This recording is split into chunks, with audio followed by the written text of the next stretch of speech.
You cannot say I'm not interested in politics because politics is very much interested in you. I'm forever thankful for the ANC and the government and the political transition. That, however, does not mean I'm in two views about there is a need for change. We just got to a point where we were tired of being armchair commentators, critics, and all of that, and we said, what can we do? So the whole architecture of it, including who comes into power and all of that, that was done by big business. That's not a secret. The concept of a job, today we talk about it as if it is the most obvious natural thing, but actually a job is an absurd concept. You cannot have the bulk of society asking for empowerment from 7 to 8% of the population. Spread the fire. Welcome back to SMWX.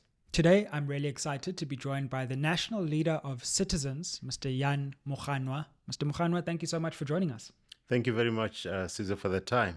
Absolutely. Tell us more about the aims and objectives and what CITIZANS is, because it's an interesting organization that's making a political contribution, but not necessarily in any of the traditional ways. Yeah. Caesar, one of the challenges we face today in South Africa is that if you think about it, the most skilled South Africans are typically professionals, but it turns out those are the least engaged members of society. So it would appear as if we have taken the most complex tasks in the country, but we have relegated that to the least skilled people. Sure. But having said that, it is not out of lack of interest that professionals are not participating. It's just that often for most people, the nature of their work and their business does not allow them to be the face of the next shutdown in the nearest town next to you. So what CITIZANS seeks to do is to engage this space, to say, you can contribute knowledge, you can contribute skills. You cannot say I'm not interested in politics because politics is very much interested in you. The joke I often make with them is when you say I am focused on my business, I cannot be involved in politics, is almost tantamount to arguing for a cabin upgrade as the Titanic is sinking. Now, when this thing sinks, it doesn't really matter what you've been focused on. So that's really what CITIZANS seeks to do. Yeah. And tell us about your journey, because you've been involved in many high places within the corporate world. Take us through some of the experiences that you've been through, which led you to, your position now as national leader. Yeah, so in many ways, my story is not too different to the story of many South Africans. And I call it the generations that got the political luck. Why? Because I matriculated in 95, and the reason why that matter is a year after 1994. And we had the political luck in the sense that the transition meant there were more opportunities for people like me at institutions like Wits and all of that. And interestingly, whenever I say this, people say, no, but does it mean you did not work hard and whatever? I'm saying we were lucky in the sense that there would have been other generations before us who were probably equally, high aptitude, talented, whatever. Absolutely. They just were in the wrong generation. Sure. So in many ways, I am forever thankful for the political transition. We can say much of the credit we give to the ANC and all of that, but whoever contributed to the political transition, I'm forever thankful. Sure. Because that meant I could grow into corporate. My first job was in IT, later on banking. And probably my last big job was as the chief executive of retail banking at Absa. I've traveled across the world. And all of that is just mainly out of the luck of maturing as a young person at a particular stage in the transition of this country. So I am therefore forever, you're not going to be surprised, I'm forever thankful for the ANC and the government and the political transition. That, however, does not mean I am in two views about there is a need for change. I think people have to get used to managing this seeming contradiction. You can acknowledge the work that the ANC has done, but you can still say is time up. We need change.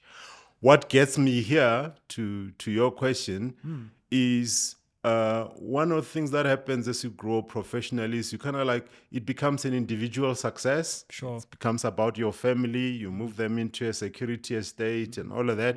It is as if you think you can build a cocoon around yourself and your family in the middle of dysfunctional system.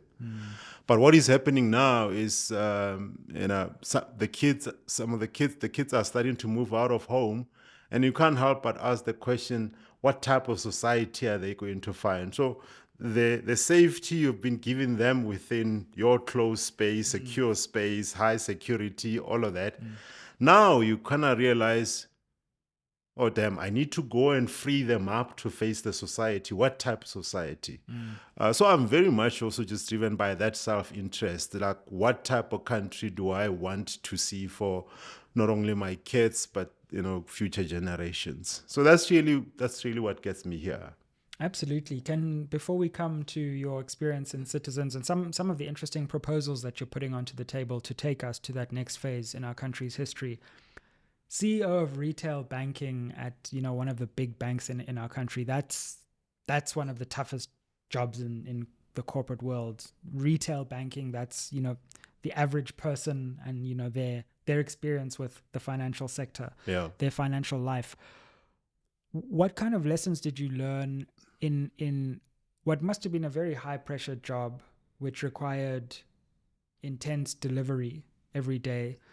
What kind of lessons did you learn there? And was it in that role, or was it in roles before where you started to think, wait a second, something's going wrong more widely in the country, and it's not just a hurdle, it's actually a structural political challenge? Interestingly, Susan, my thinking around what is going on in the country actually started with my interest in.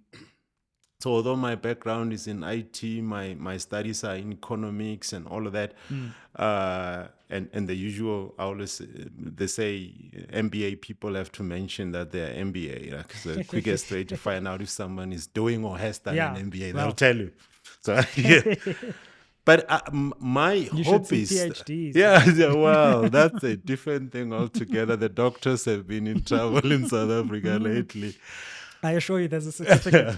I can produce the certificate. Interestingly, my interest in the politics of South Africa started with my interest in human behavior. So although my background is tech and finance and economics, I'm just fascinated by human behavior, and what you tend to realize as you go down this path is we are all driven by some form of self-interest, and therefore, by the time I got to a senior role inside Absa, I was already starting to become a lot more enlightened around, actually, if you look at almost all people's behavior, what should tell you a lot about them is not so much the politics, is their interest. Is even some people who look like they really mean bad.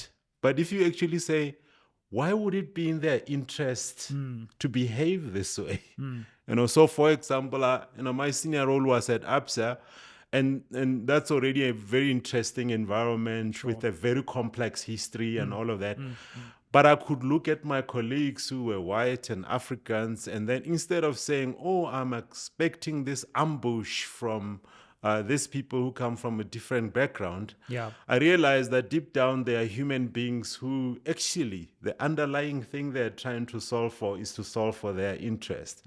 So bashing them and labeling them bad and all of that, it's not going to help. My issue is going to be, how do I ensure that they understand that there are competing interests? Some of them are in the national interest, and how do we find a way? And for a long time, I just did not feel like that type of conversation is happening. In South Africa, there are just deep, entrenched, narrow interests. And I think what is missing is a new tribe that talks to what is common in terms of interest for South Africa. It will take a long time to build that type of tribe, because it will have to pull members from all of this individually entrenched interest. So I'll say it has been a good 20-year process to get to this stage. Why now? I think kids leaving home was the personal trigger. Sure. But I think a lot of things happening in the ANC was the second trigger that I'm sure we can talk to when we talk about the dynamics in. Yeah, absolutely. So it's an interesting institution that you endeavor to build, because take us through, on the one hand, how it's somewhere between, it's not a formal political party, but you are registered with the IEC, nor is it just your traditional NGO or non-governmental player. How did you come to that kind of almost hybrid model of what's needed right now? Yeah. So Citizens was started by a group of professionals, and as you can imagine, many of them are preoccupied with their everyday business, right? But we just got to a point where we were tired of being armchair commentators, critics, and all of that, and we said, what can we do?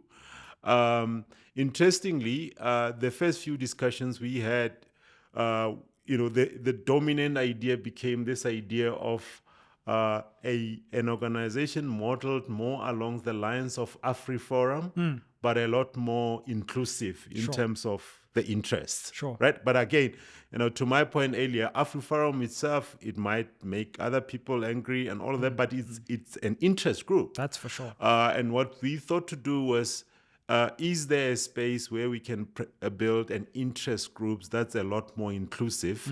And so that's the path. I will say that's the dominant path we are going down. Absolutely. The question of do you register with IEC then came because part of the feedback in that group was there's enough think tanks in South Africa and commentators. But all of these think tanks and commentators, who are they asking that they should do something about this thing? So it's kind of interesting that we are all seeing ourselves as outsiders.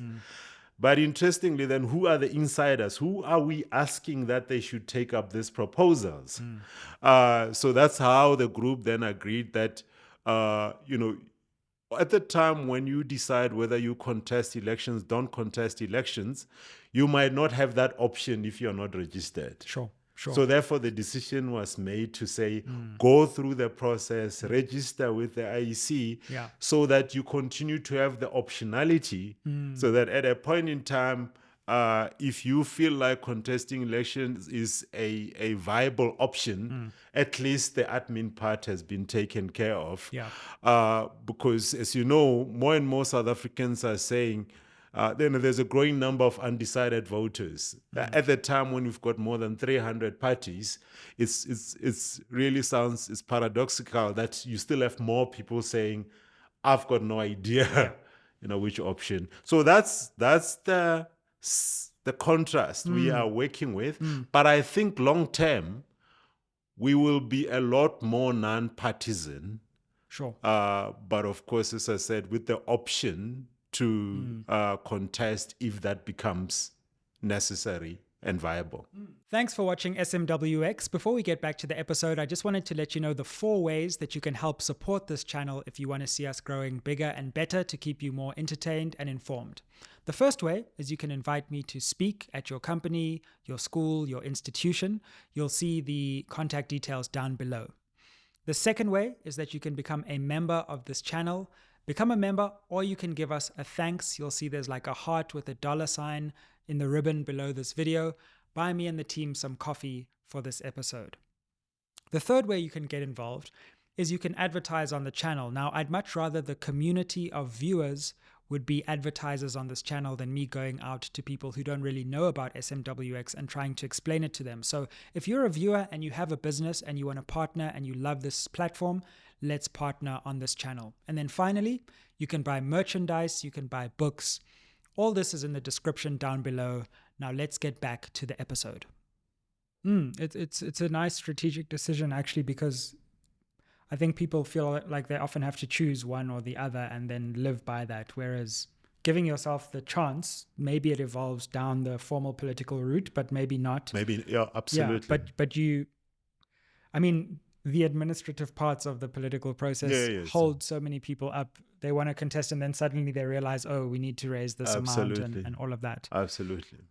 So an inclusive AfriForum, I think that's something that people have been yearning for a long time in our country. Because you can't deny, AfriForum, yes, they lose a few cases, but they're a force to be reckoned with. Oh, because, absolutely. they're organized, they know their agenda, and they implement it. And wouldn't it be wonderful if we could get that energy to put pressure on the state, but also include citizens, not for one ethnic purpose, but for a wider agenda. Absolutely. We need to define what that agenda is, So, but to your point on AfriForum, I mean, the last numbers I saw, this is an organization with about 300,000 members, paying members. The story is these members pay about 150 a month. You work that out, that's about 45 million a month. Sure. Right? That's serious. Now, 300,000 is not going to win you elections, right? But they have been able to make it a very influential base, So, and we think along similar lines in terms of professionals as a segment is not a majority segment in South Africa. That part is clear. Sure. Because South Africa is mostly low income, poor, and all of that. Absolutely. But can you get a sizable base that is influential by virtue of their knowledge and spending power and all of that, whatever? Absolutely. So that's the aspiration. But the reason why we went for professionals, because again, this thing is all tribes, right? Now, tribalism is not a bad word. Every one of us is a member of a tribe. But all we tend to do is to build a tribe that is inclusive. And much of the tribes in South Africa have been along racial lines or ethnic lines, but professionals is not along any one of those lines. So the idea is over time you can have this tribe that is not defined by ethnicity or by race. Yeah. But it's a long journey, because while we all of us have got, in many instances, up to 7 identities, they are all not equally dominant. For a long time in South Africa, race was a very dominant form of identity. Sure. But you hope over time you can build an identity that over time supersedes the race and ethnic identity. So it will be a long journey.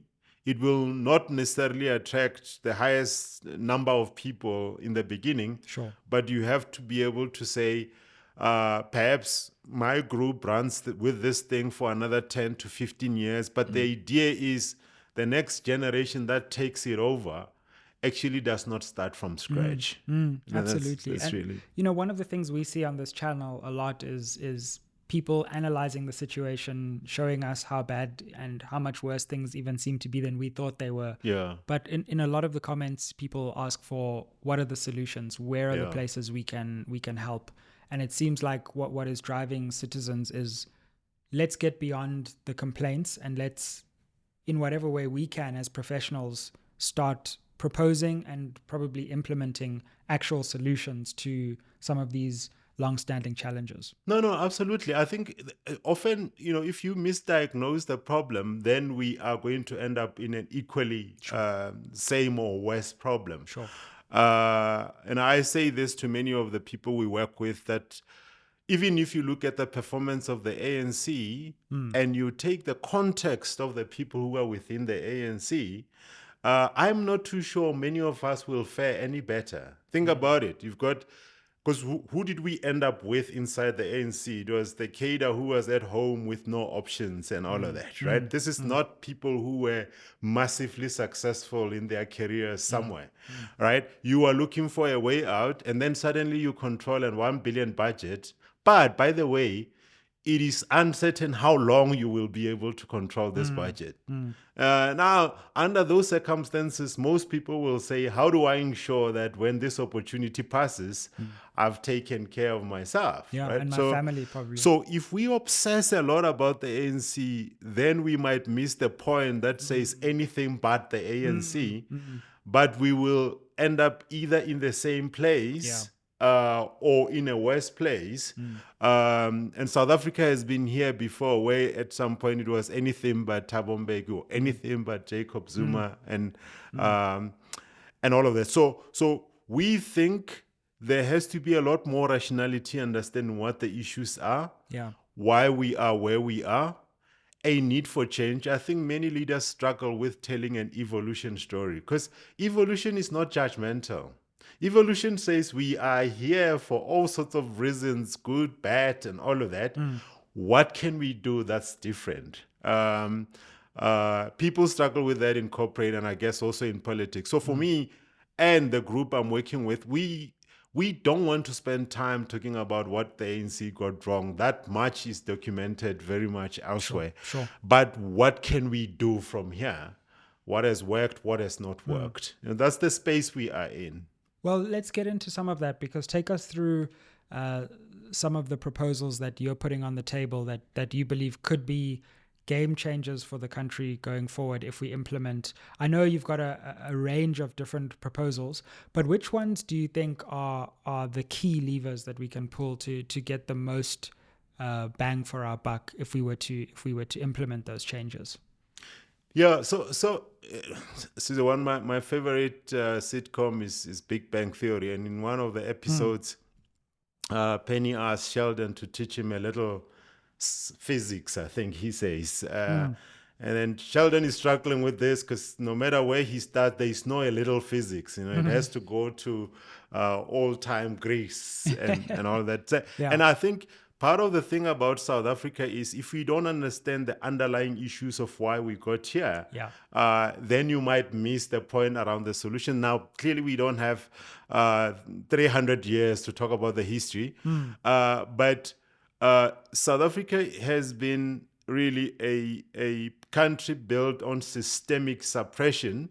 Even if we go to the recorded history of 1652, but the key character in that space was actually guns, right? So, whenever there's a child somewhere feeling inferior because they are black, or a white child feeling superior, this was not about race superior, it was guns. The natives did not have guns. But what is important that I want to pull as a common thread to come to the solutions is, I think often when people think about the history, they miss that there has always been three key characters in history and in present, and there will also be the same characters in the future. And those three characters are big business, and it is society, and it is politicians. Sure. Now, each one of these groups has got its own self-serving interests. The theoretical parts of this will say politicians are looking for legitimacy, which is in a democratic society comes through votes. The big business is looking for capital accumulation or profit and all of that. Society is looking for prosperity. Actually, when you think about politics and government, it is how best do you optimize between these various parties, right? And in many ways, in the history of South Africa, there is, of these three parties, the one that is often least questioned is big business. Big business has always been on the scene. Even the Dutch East Indian Company, it was not the arrival of the Dutch, it was a company, right? So in understanding our problems, land issues, you have to see the role of each one of these parties for you to understand why we are here. So to come back to your question around our proposal, so when we look at the history of South Africa, we think the dominant party, actually since 1652 up to now, business has been setting the tone as the funder of politics. And we think the parties that we are going to take serious are those that look to renegotiate the terms with big business. Government has made concession after concession after concession. I mean, one of the notable things is, I don't know, most people don't know this, but in 1990, corporate tax rate was 50%. Today is 27%. This is just an example of concessions made over time. They said ease exchange controls. And how many times have you had we have to create a good environment for investments? Foreign that it just never comes. Right? No matter how many more concessions keep getting given. No matter how many more concessions. So where we are sitting now, we are sitting with a perfect crisis, right? We are sitting with a legitimacy crisis Sure. i.e. the politicians are not as legitimate as Yep. they would have been. Yep. We are sitting with a capital accumulation crisis because business is not able to make the same amount of profits they used to make. We are sitting with a prosperity crisis. So it's a perfect crisis. Yeah. When the National Party came out of government, it was mainly legitimacy crisis. Sure. Right? Sure. We have a perfect storm. So we think a credible party has to be able to negotiate this. So when I hear someone like Uncle Hammond coming and say, I'm a hopeless capitalist, I'm like, okay, there's nothing wrong with that, but you can't be in government. Because government is not a religion, no, so it's not, you're not coming here to endorse. You have to negotiate the terms between Sure. the various parties. You can't, one governmental representative can't be the rep of one of the other It social. can't be. You've lost. Yeah, sure. Absolutely. Sure. You've lost the cause from straight out of the block. I love the analysis of the three spheres of society, and I think it's so true that we don't concentrate enough attention on big business, which has really been running. Oh, absolutely. Do you think big business runs South Africa? I mean, how much influence do you think they actually have over the country? Oh, big business has always run South Africa. So that's why I'm saying the arrival of the Dutch. It was not Dutch the country. It was not the army. It was a Dutch East Indian company. It was a corporate, right? Yeah.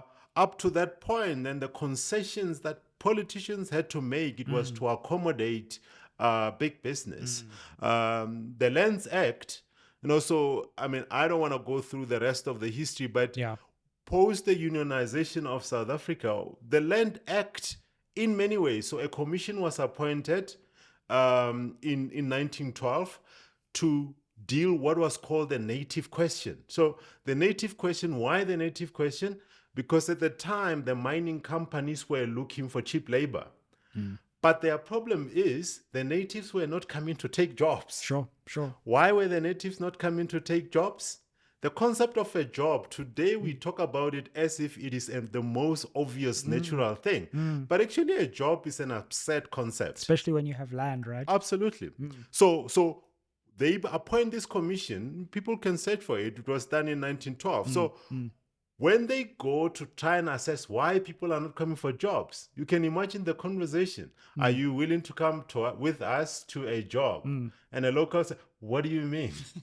What are you talking about? Like, no, so you come with us, you work for us, we pay. No, but why? Right? Because people had the land. They were looking after their, livestock and families, right? And they were just not buying the concept of a job that today we take as normal, right?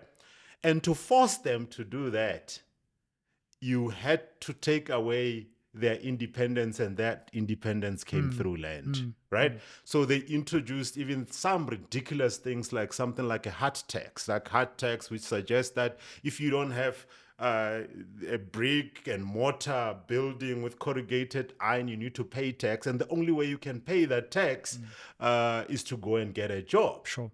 So that's how they forced people essentially to move and all of that. The reason why, though, that they also had to put measures on how many black people were in towns was because that has to also to balance with their political legitimacy.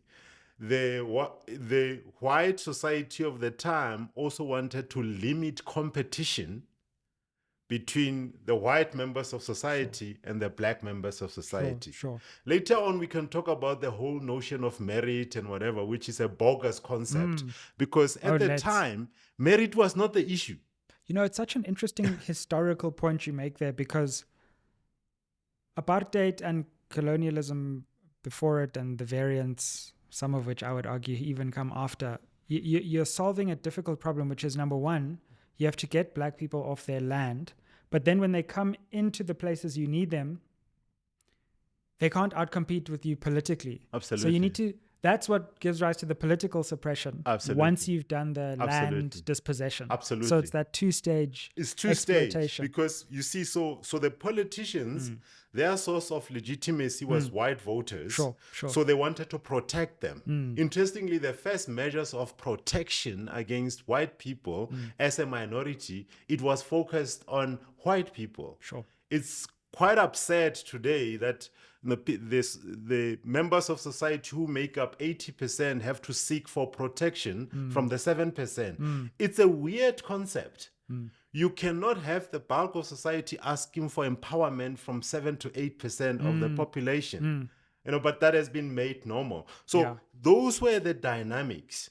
Sure. And so therefore even introductions of things like Calabar, which meant black people could not take certain positions, that was not a merit, because if it was merit, you would not have needed a Calabar. The reason why a Calabar was required, it was to protect white minority interests, which were being outcompeted by the natives. Sure. Right? So that's why the systemic destruction of the native competency and independence was very much part of the fabric of the relationship between big business and politicians. Right? So then if you fast track to the transition in 1990, again, that transition was driven by big business. Why?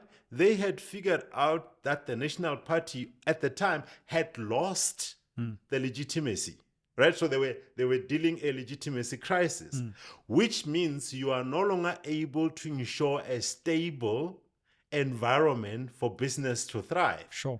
So the whole architecture of it, including who comes into power and all of that, that was done by big business. That's not a secret. That's recorded history, right? Yeah. When the politicians who were in exile were coming back here, there was no money to look after them. Some of the very notable people, it is known that someone like Thabo Mbeki stayed in the Carlton Hotel for a very long period when they were still looking for a permanent place for him to stay. People like Tito and others stayed in townhouses in Newville. Those were paid for by big business. So big business has been the invisible hand behind what we... The other kind of invisible hand. Yeah. The other kind of invisible hand. A lot of your proposals actually focus around how you would constrain big business in the future. So let's come to that now, because if you've analyzed that, a lot of the political parties aren't really naming big business as yes, they talk about, quote, the economy. I don't know. The economy is largely dictated by big business in many different ways. In what ways do you think big business needs to be constrained, and what should we do differently? For example, I see that you've proposed, and you've already alluded to it, that BEE largely needs to be scrapped in its current form and replaced with something that's much better at bringing people into the economy without just enriching a few. That's right. So by the way, none of these parties are bad, right? So I don't want the takeaway from this to be big business is bad. Sure. Big business is looking after big business. Yeah, doing what it does best. It will look for the lowest cost and the highest price in order to have the highest profit. Absolutely. Politicians are also just doing what they need to do. Society also. If people can get prosperity without doing anything, you'll be crazy to not take it. Sure. So the issue is not to label any party as bad, is how do you balance things out? The thing about South Africa, though, is that when people talk about free economy and all of that, Adam Smith talked about this whole concept of free economy, but what people ignore is he also said, what are the conditions under which free economy is appropriate? So he spoke about high levels of competition between businesses. So you should not have monopolies, oligopolies, and all of that. That already South Africa fails that, because if you think about many industries in South Africa, they are dominated by a few. Absolutely. So you're not even making the criteria for conditions for free economy. It said there should be highly educated members of society. Society should be a lot more informed about the options. You fail that in South Africa. So when people make it sound like the choice is between free economy and communism, you're like, no, but actually there's a whole lot of other options in between. So we don't want to stifle business. But what we are saying is, because of the developmental needs in South Africa, there has to continue to be a role for state to continue to intervene. But what we need to make a choice, I'm not saying we need hundreds of state-owned enterprises we have today. We have to say, what are the things that are critical that if we left them to a big business, the profit motive will mean we will never reach sufficient people. It is, for example, it is too early for us to talk about privatization of anything in energy generation.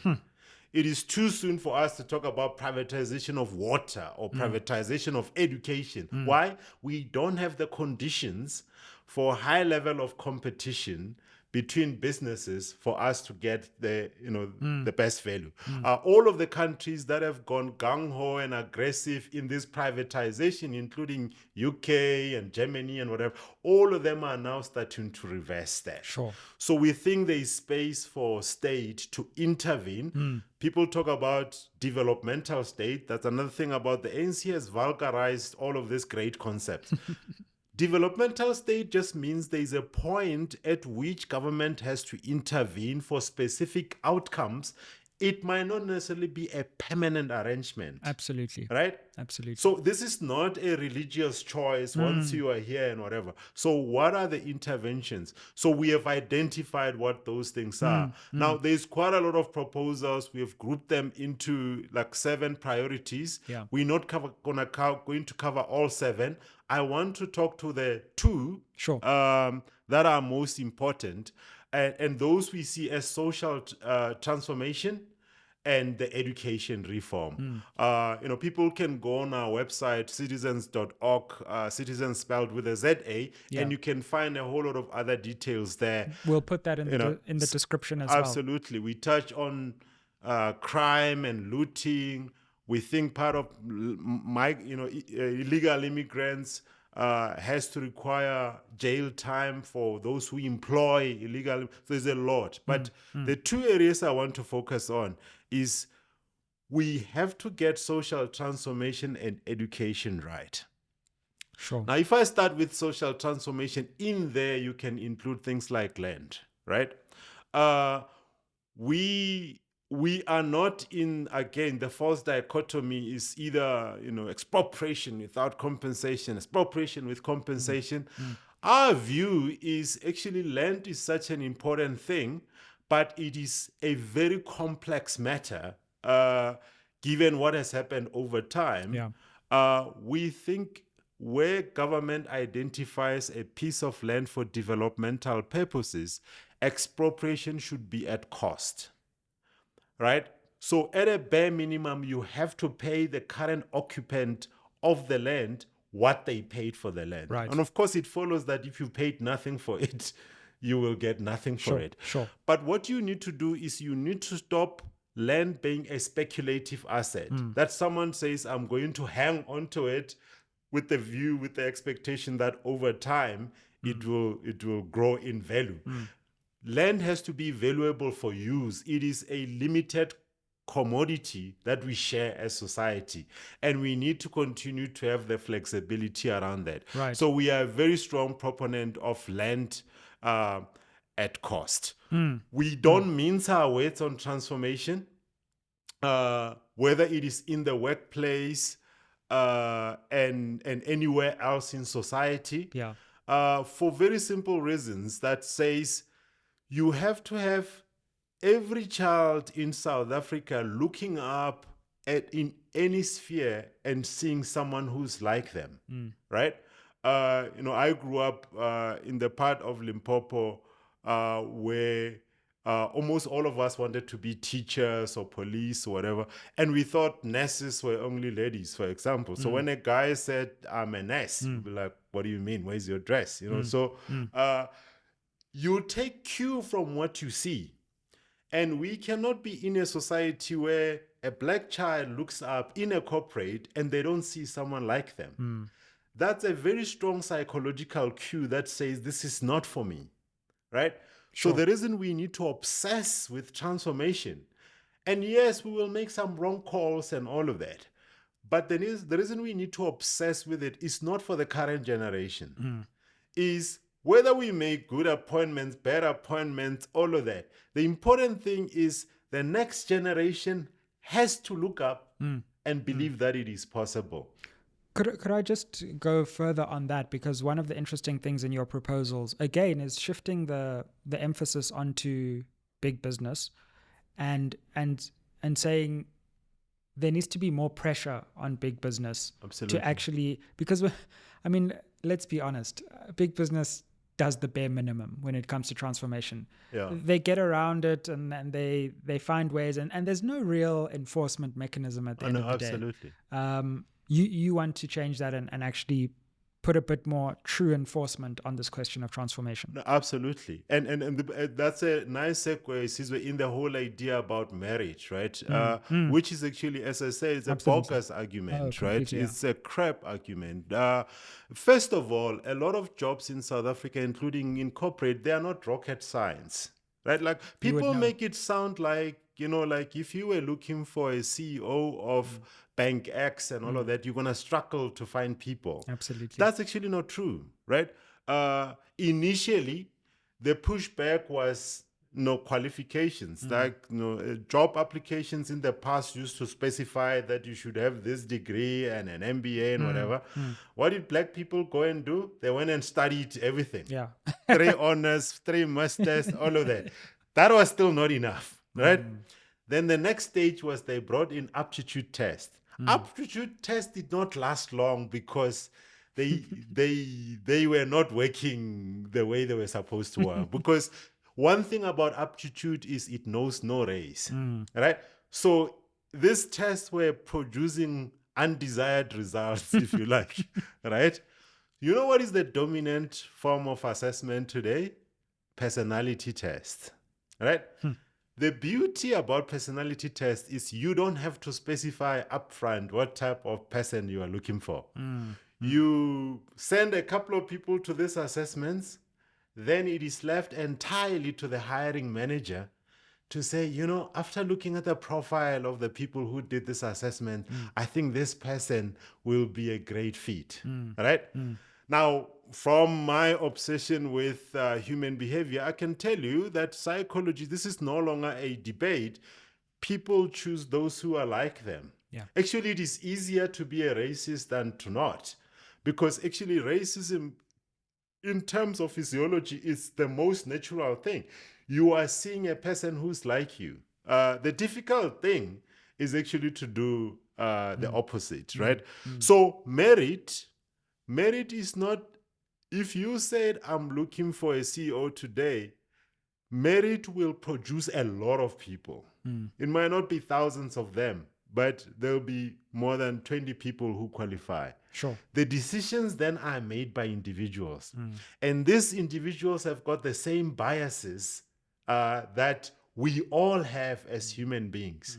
They are likely to appoint someone who is like them. They are not bad people, they are human. All right? And that's why one of the people I really love what he has done is Rassie Erasmus. And I know Springboks are the favorite thing to talk about. Sure. I suggest people must read his book, Rassie. It's one of the books I brought here that we will close. What he did, he said, I'm not going to do transformation in the Springboks as a compliance, as a tick box exercise. I'm going to try and understand, are there good black players with potential to play for the national squad? Yeah. And now when I'm looking, you can't be looking at St. Stephen's and St. John's and you say it did not produce the talented black people. He went out to the townships and the black schools. And then he found Makasole Mapimpi and the captain. And then he said, you are not in the environment that is going to help you realize your potential. They created a program called Elite, Player Program, and then they give them the necessary support to be able to realize their potential. That's an example of a person who genuinely wants to see transformation, and not necessarily just to preserve, right? So that's what we have to do. We're going to have to create opportunity and enforce it. The other part of this is this thing of reverse racism, right? Which is often brought out to say, does transformation means reverse racism?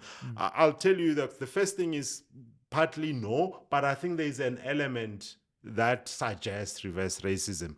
Let me start with the no. The no is, listen, it is unsustainable that in a society where more than 80% of people are Black, they should be looking for empowerment from 7 to 8% people. That has to be accepted as, it cannot continue. The thing that I think there's some element of it is that, when people talk about transformation, they talk about the power of diversity, right? Now, diversity does not mean entirely Black, right? Where I have issues with the current employment equity issues, which will create us a problem in the long term. For example, the best candidate for diversity today is a Black woman, right? And of course, we need to bring more women into the corporate. But the laws today, they reward handsomely the teams that are 100% women. I think that's a problem, because that's not diversity. The fact that you have an underrepresented group, that does not mean a group made up entirely of people in that that does not mean that's a good outcome. Because diversity has to mean we still have to see white people in teams. We still have to see colored people in teams, Indian people in teams. Well, what we have seen with the corporate world is because white women are included in the designated groups, often companies will just swell their ranks with white women. Absolutely. And again, that's not the outcome. That's unacceptable. We want. Absolutely. Yeah. But so that of course we need to fix. But we must also be careful that we don't end up with, and this is true of most government departments. They are almost 100% Black. That's not diversity either. No, true. Right? True. So, and that's why even in my professional experience, I never sought to create a fully Black team. I've created majority Black teams for sure, but there were still good white people in the teams, good Indian people in the team, good colored people. And that's our competitive advantage. That's our competitive advantage. When we find the unity across the different perspectives. Absolutely. That's where we can build something truly new, fresh, and special. Absolutely. Yeah. So land we touched on. Land, as you said, I think the idea of expropriation without compensation, practically, it's complex. And by the way, we also, if we wanted to be true to ourselves, there is land that historically belongs to Lesotho, Botswana, and Swaziland. So at some point, you have to draw a line and say there have been conquests, right? And then say, okay, how do we continue to share this asset? Well, it's nice to hear a clear answer on that as well. It's, because I feel like people are just moving between different blurry answers. Okay, expropriation at cost. That's the one we think can work. Let's try that out. Let's experiment. Let's try that out and see how it works. Absolutely. So you need to get value from what you do with the land. Not that I'm hogging it. So those are some of our ideas in our social transformation. The last one that has triggered some controversy is the idea of language, because South Africa actually in practice still only has 2 official languages, English and Afrikaans. You can read the Gazette, you can read the regulations as they come up. They continue to be in English and Afrikaans, right? The investment that's required to be able to give a lot more, coverage to the other languages has not been done. So one of our suggestions is, until we sort this out, perhaps English should become the language of business and the medium of instruction in school. So that will be a nice segue into the education space, right? Because English, although it is also not a native language, it's almost the pain we share with the rest of the world, right? I just feel like while we are offended by English, we are more offended by Africans because it's personal for South Africans, especially for native South Africans, until the investment is made. The other parts I wanted to touch on, which is really the thing I'm most excited about, Sizwe, is education, right? Yeah, let's move on to because let's that, move to education and spend maybe 4 or 5 minutes on it. If you think about a whole of things that has played out in South Africa and attempts on reconciliation and all of that, I think there is unsung heroes who have done more for reconciliation than any other effort. And we also have to be thankful for the political transition. And that unsung heroes, it is kids in multiracial schools. It is a small segment, I get it. But if you think about what this small group has been able to do, it has brought up diehard racist grandfather with a diehard black inferiority grandfather. And it usually started with a grandparents' night or sports day and all of that. But you'll be surprised how many people became family friends because of the kids, right? Sure. And even this is not new. One of the schools in the past, Lovedale Missionary School, that has produced many of the luminaries, Govan Becky and all of that, Steve Biko, Chris Honey and all of that. And it was not, again, we have to resist tribal tendencies. It was not because there was a Xhosa intellectual elite at a point in time. This school was started by a Scottish missionary society, but they created a multiracial school. Yeah. The thing about multiracial school, it is very hard to sustain a white supremacy idea because you know that in your class there is a Sizwe who's killing everyone, in maths and science.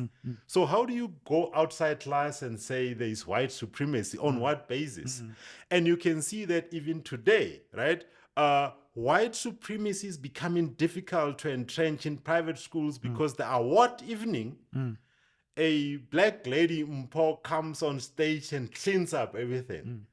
Now, how do you, if you are a child that's being told that you are white and you're superior, how do you deal with that because you were not the one on stage?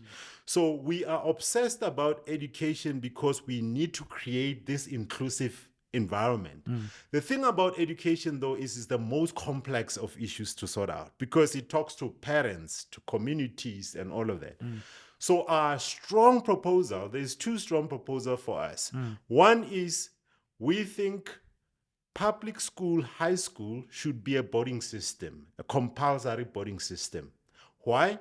Because to try and sort out the issues at every one of the schools in South Africa is going to take more than 100 years. Because of the 23,000 or so schools, hardly 3,000 of them have got the necessary facilities. In addition, you've got broken teachers, broken families, broken communities. We used to send people to the army for 2 to 3 years.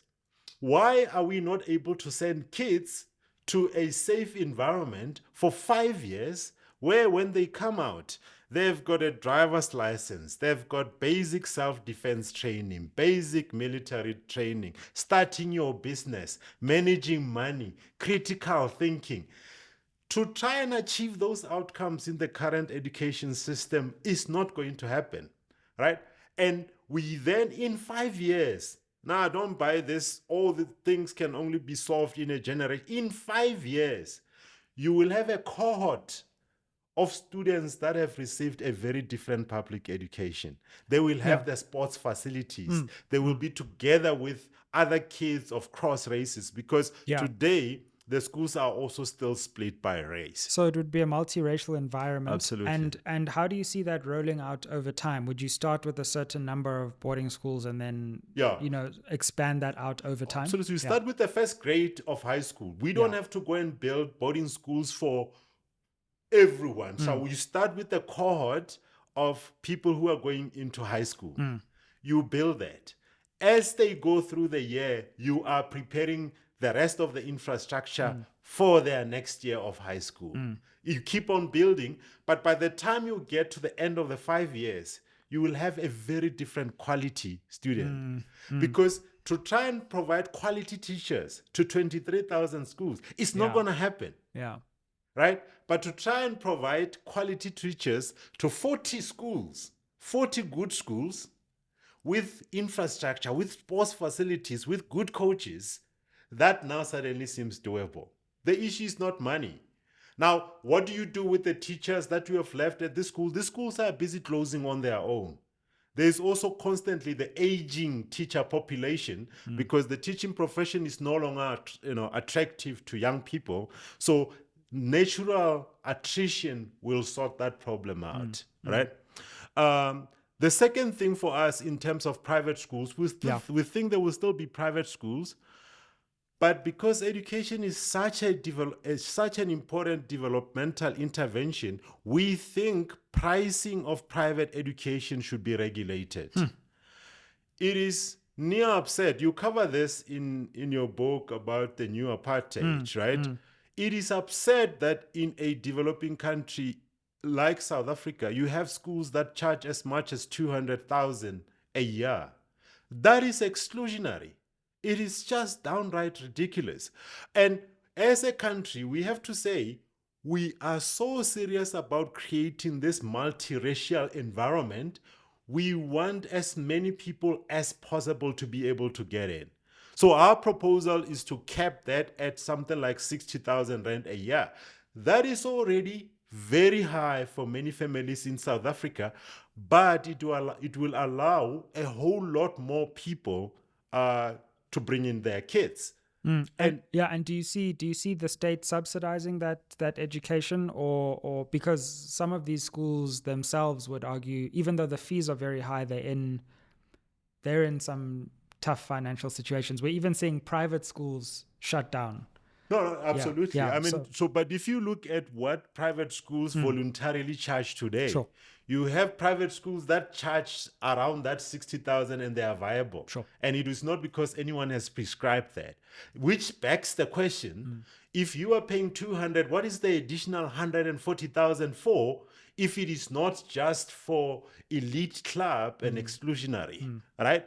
And I think also the idea that if something is regulated is not attractive to private sector is also not true. Right? The price of petrol is regulated. That has not stopped people from opening fuel stations. What lacks in South Africa is clarity on our priorities, where we are willing to live with the trade-offs. Absolutely. In many ways, it's kind of like the sporting analogy you made earlier, which is we have infrastructure that's built for excellence, but we can't get people into that infrastructure because they're exclusionary spaces. Absolutely. So how do we use the infrastructure as a country that we have to bring people into those centers of excellence? And in fact, if you sort out education, you start to see overlaps with other things. So some of the high schools in South Africa occupy very prime land. So if you close them because you are moving these kids to this boarding system, where they are surrounded by a lot of land, a lot of space, those who are in agri, they do practicals and all of that. Suddenly in the middle of some of the high net worth suburbs, you've opened up a space that used to be occupied by a school. Suddenly that gives you land that you can use for other social measures, you know? So those key, and the last one is, of course, as we said, language. Language, so today, it's crazy that despite the history in 1976 and students being killed for, Afrikaans as a medium of instruction, middle-income black people are teaching, their kids. I'm teaching my kids Afrikaans voluntarily, but that's not because I chose Afrikaans. It's because I chose a school. And the curriculum requires that they do 2 languages. Guess which 2 languages, right? So I think we need to strip that, because that also is a barrier for allowing more people to come in. I think English is sufficient as the academic language and the medium of instruction. There's views around early childhood, though that's why we're not interfering with what happens at primary and all of that. But from high school, English should be the medium of instruction to allow as many people as possible to come in. So those are some of the ideas. No, absolutely. And as we round off and we conclude, and hope we can have more of these conversations, because there are many different proposals. On the language question, I guess the question which stands out is, what about the preservation of African languages and the importance of the preservation of not just language but also culture that comes with language. What are your thoughts around that? I hear the point about streamlining English, simplifies things, and then later we build the infrastructure to bring more in. Is that what you're thinking? Yeah. So it's a good point a question you ask, because we think there is another category of education that we need to invest in. We call it cultural education. Sure. So if you think about what has preserved or continued to grow the use of Afrikaans as a language, is because there are organizations, non-profit organizations. There's Afrikaans, Cultuur, and Taal, AKTV, right? Yeah. This is an institution that is every day invested in growing Afrikaans as a language and as a culture. Sure. So we need to create the same thing for Spedi and isiZulu and all of that. They are not doing that as part of an academic program. Sure. It's a cultural education program. Not everything has to be a school thing. Not everything has to be a school thing. Sure. You have to say, this is what we do at school, but by the way, I want you to learn about your culture and your language, whatever. Then put me into a cultural program as a parent. This is by no means a way of saying we must kill the rest of the languages. It's interesting that often this is where the pushback is, but if you look at all parties, interestingly, including IFP, Absolutely. which will be considered very Zulu, right? What do they say when they do their press releases, their manifestos, and all of that? The State of the Nation address. State of the Nation address and all of that. So it's like we rather hang on to this political notion that these things are equally valuable, but in practice, that's not the case. Well, Mr. Moganwa, we've had a really interesting, fascinating conversation on citizens, how it came about, but also where to from here. We just want to thank you very much for sharing your experiences and your journey with us, and some of the interesting proposals down for debate. We'll have more conversations in the comments. Let's debate these questions. But this has been an episode where we've been able to focus on solutions, and let's have a debate about where to from here in our country and what we need to do to move the needle. So thank you very much for joining us. Yeah, I want to thank you for the opportunity. I mean, I brought some of my library issues there. Wow. And because, people must just read, I think the destructive TV content and social media content is not going to help. You add to that drugs, then we have a missing generation. Yeah. I see But Sapiens you see Sapiens. Great. Then you see, so that's Sapiens, and then Rassi. So Sapiens is like a long history of humanity. It's just humanity, because in South Africa, some of the things that we think are racial, they're actually human. Sure. And it's just that in South Africa, many things that are human and maybe class, they took racial undertones. And something happens when you look at the long term of history. Absolutely. That's why I have a problem with something like a white monopoly capital. We must talk about behavior of capital. Sure. Because more and more we're going to have non-white capital. The Mutsepes and others. And then we're going to be confused because they are going to behave the same way capital has always behaved, which meant the white was not a necessary distinguishing factor. It is actually just a behavior of capital. Sure. Rassi, you've got the Rassi book. Rassi's amazing. He talks about how to do, and then you've got a confession of a economic hitman. Yeah. Okay. So this is more global economics. This is more global. It talks about why something like America is driven by primacy. They are not. I mean, it has been said. I mean, John Penkins even mentioned that even something like U.S. aid, 80 cents of every dollar in aid finds its way back to America. right? So when America comes with aid, they actually prescribe where you spend the money because that money must find its way back to. So, and then of course, Wow. we have I must say, the one. I agree fully with this. I agree fully with this. I think what I loved about this book, Sizwe, is that, again, it demystifies things that we have seen to be about race. And the key takeaway from the book is actually, if you look at it, apartheid is continuing, but not along the racial lines. I'm glad someone has actually so read it and not looked at the cover. Yeah, and then Sampi, Oh, I wow. love Sampi. Sampi talks about the inequality. This was a book that my dad recommended to me many years ago. It's an amazing book. Yeah. I mean, I not only it's written by an African professor, but this is one of the guys who have had a front seat in the transition of South Africa. Absolutely. When business was meeting politicians and all of that, when they invited academics, people like Sampi were there. Absolutely. I mean, he makes one of the points here that many AfriForums and those may not be happy with. He talks about how the Great Trek was triggered by the end of slavery. Absolutely. And that's a the fact. Cape. Yeah. That's a fact. It's not these people who were so deep about preserving. So it's slavery. It's the end of slavery in 1834 that then triggered the Great Trek. And then you've got the last one here, which is School of great. Life.